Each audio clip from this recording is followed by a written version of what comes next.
אוקיי, מכונה של מר לוי. הנה המכונה. הבעיה שהייתה לו, פשוט מאוד הצינור הזה, כולו היה מלא אבנית. הצינור הזה, כולו היה מלא אבנית. פורק, נוקה, מבריק. בואו נעשה קפה, נראה איך היא עושה אספרסו, ואחרי זה נעשה הרתחה.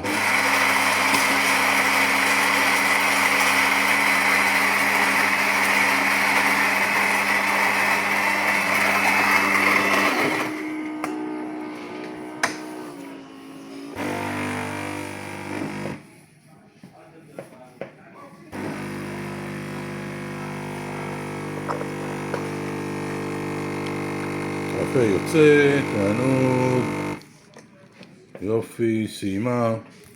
עכשיו אנחנו נעשה הרתחה לקפה, אם אנחנו רוצים. נגיד שזה חלב, קפוצ'ינו, מפוצ'ינו. יופי, עכשיו אנחנו נעשה הרתחה.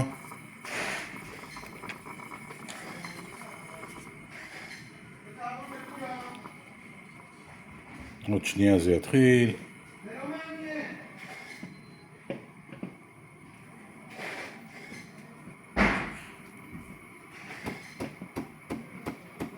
ומדי פעם צריך לנקות את הצינורית הזאת. זה גם מבחינה בריאותית, יהיה נקי שלא... בבקשה. יהיה נקי שלא יהיה לנו מחלות מהחלב שנשאר פה.